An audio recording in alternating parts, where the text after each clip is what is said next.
Mind is a useful blanket term for the operation of all our thought processes in general, but should not therefore be taken to exist as a thing in itself. This endless stream of thoughts we fondly like to call our mind is a form of mental disease which, when left to its own devices, generally tends to run amok, resulting in the enervation and degeneration of the body. If we're really convinced of the need for this mind flow, then we are free to accept its destructive mental processes and carry on suffering. Accepting mind as a personal possession places us in bondage to its machinations. Our very idea of having a mind possesses us, and we feel obliged to go along with it. If, however, we decide we've had enough of it, we must first see what is going on, to be convinced we no longer require it. Otherwise, we can be caught up in its flow of flotsam and spend most of our lives prematurely worrying over problems which never actually occur in reality.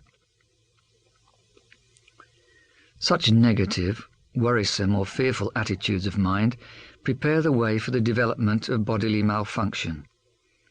Thus most, if not all, illnesses of the body occur as a result of our mental condition. For example, the relationship between mental stress and cancer is now well documented and firmly established. So worriers can create a thought-induced vicious circle by making themselves prone to internal diseases purely from the fact of worrying that they might be prone to them. Also, many people are afraid of catching some germ or other, whereas the reality, as shown by the miracle of electron microscopy, is that our bodies are filled with uncountable bugs and microbes, a whole universe of living beings within ourselves from birth to death. There are said to be 3 or 4 pounds of microorganisms in the average healthy human being. Any new bugs we may ingest are absorbed by our interior ecosystem or flushed right through. Rarely do they manifest as ailments unless we've created a suitable breeding ground by both our physical and mental diets. It is the basic climate of our thoughts which determines whether we shall be ill or remain ill, no matter what our healer or doctor tries to do.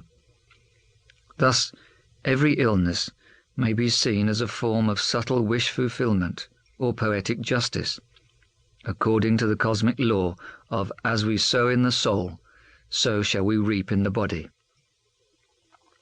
It's not difficult to determine how this state of affairs comes about. We all have experience of how the mind works on the body.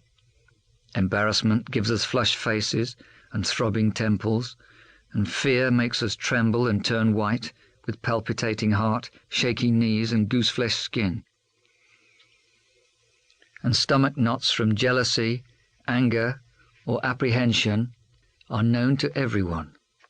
Since every thought has such an immediate effect on the body, it is surprising, therefore, that so few people seem to recognize the fact that the habitual mental climate or content of consciousness also has a lasting influence on the vitality of the whole system.